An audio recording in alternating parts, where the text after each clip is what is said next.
Hello everyone and welcome back to the channel. It's me, Antonio, back with another video for the family today. So out this morning, I actually woke up really early this morning, like 4 a.m. and started uploading some videos to my Facebook page and my YouTube page, editing and stuff like that. Getting some ideas together. Haven't had breakfast yet, but yeah, out for the morning walk, soaking in some good UVs. Gotta get your vitamin D in. Had my 16-ounce bottle of water. So yeah, it's been a few hours. Gonna get back to the house and get some more writing and some more work done. And yeah, it's Friday, my favorite day, and it is the 7th, 7 in numerology. Corresponds with being aligned spiritually, being in tuned.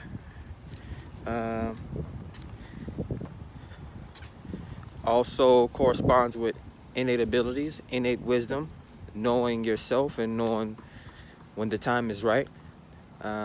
Evolving, being in touch with God and being in touch with the universal energies.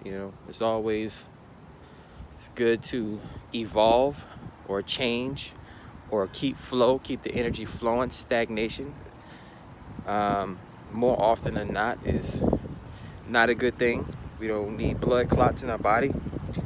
Even rocks and mountains slowly move. We have tectonic plates. The earth is not so stiff and so stable to the point where, like a father. Father isn't so rough and jagged and coarse all the time. Can't be that way with his daughter. So yeah, definitely a good day. Hopefully you guys are gonna be out enjoying yourselves. Wanted to talk a little bit about the law of karma, one of the 7 universal energies.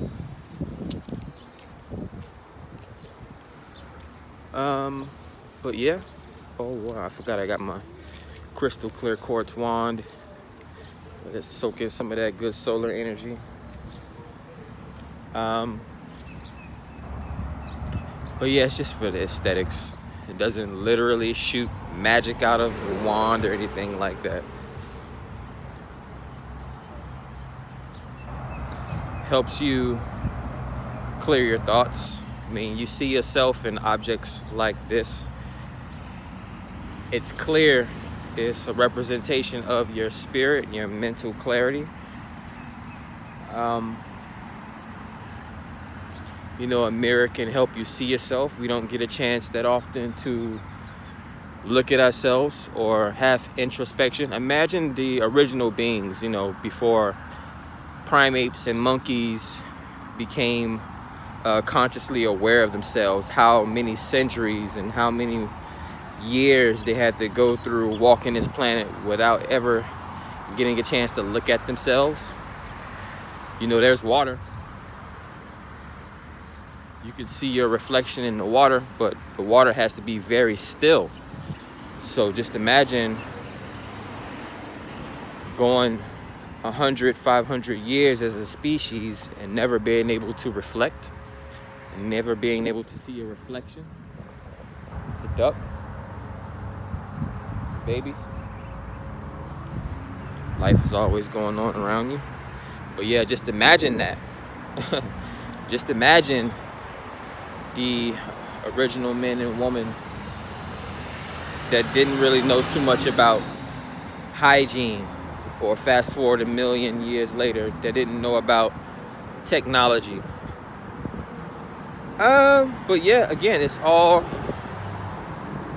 an overall perception of, the world around you, being mindful that indeed the butterfly effect is real.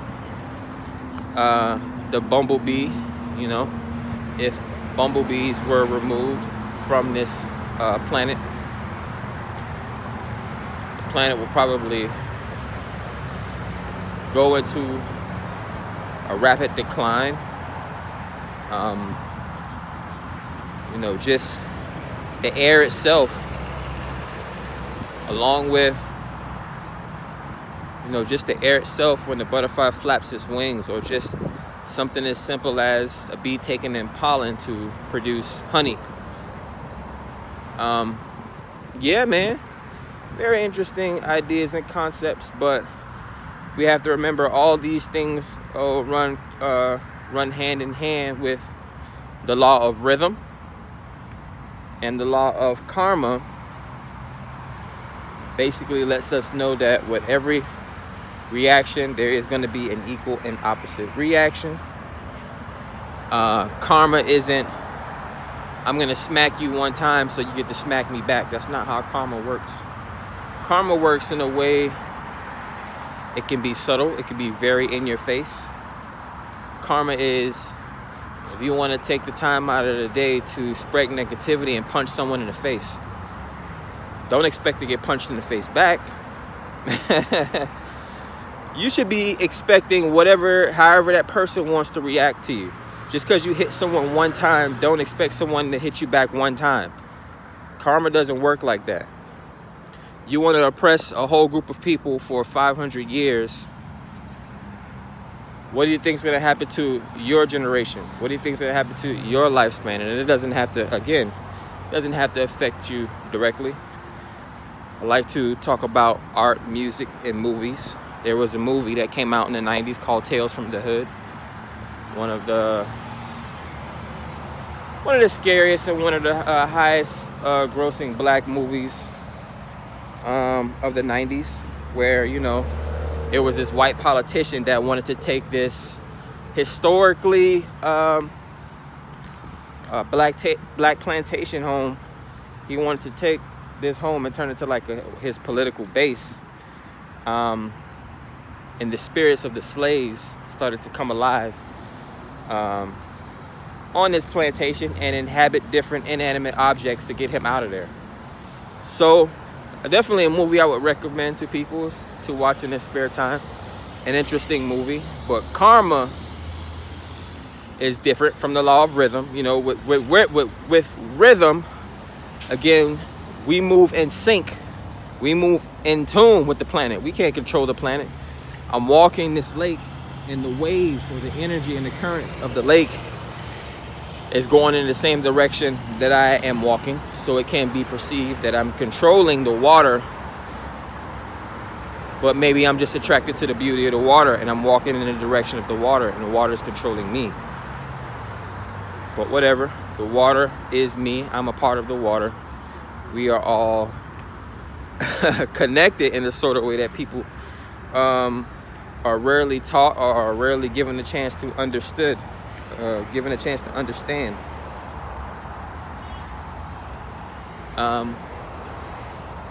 But yeah, we have the law of correspondence and things like that, where people communicate directly and indirectly, and the law of rhythm, where we move hand in hand with people in the world around us, consciously or unconsciously. Karma works in a similar way, or maybe a not so similar way, directly or indirectly.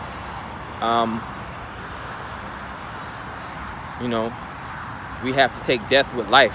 People think they're going to be living these long lives, and they never really know what's going to happen because they don't have a basic perception or perspective on what karma is. You can be a goody two-shoes like me, a good guy, and still end up having to get a liver transplant before you even graduate high school. You can be a 6-year-old girl that does everything her parents tell her to do, sitting in her bedroom, and a bullet can come flying through her bedroom for whatever reason. Guns. You can be a guy. Again, the world is not inherently evil, so this is why these are all examples of good people. You can have an inherently good person who wants to get out and experience life and do things, but for whatever reason he may be held back financially, mentally, emotionally, spiritually. And people would perceive it as excuses. But, you know, people are hypocrites. You know, when people are left to their own devices and they're left in their bedrooms and they have to fall asleep in their own bed with the thoughts that they have at the end of the day, they're not able to put themselves in other people's shoes. You're looking at a 21, 22-year-old fresh out of college who doesn't really have money to his name like that, or a job, or whatever the case may be, because we have rich folks too. Rich people have to deal with things as well. But we deal with things psychologically, mentally, internally, medically. You know, I worked on the corporate plantation for 10 years, and there were so many times where I had to take off days just to go get appointments, or even take 5, 10 minute, 15-minute breaks just because I had to run back and forth to the bathroom, and people didn't know why. And I did this for 10 years straight. This is one of the first times I've ever revealed something like that to anyone or onto camera, but I'm getting more comfortable talking about my situations.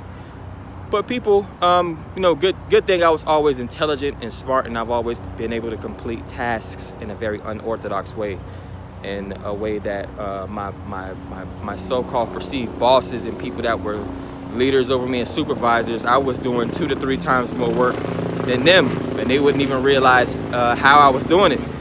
But dealing with my whole medical situation, not only the things that I had to deal with in life mentally, but just the whole simple medical aspect of dealing with something as simple as a liver transplant at 17 years old, something that people 5 times my age probably won't even have to experience in life. And then having the nerve to try to want to go and get up and work for a living.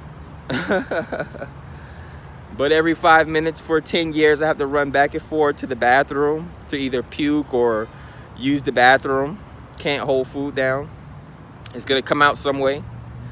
But, life lessons, things, again, that we have to learn.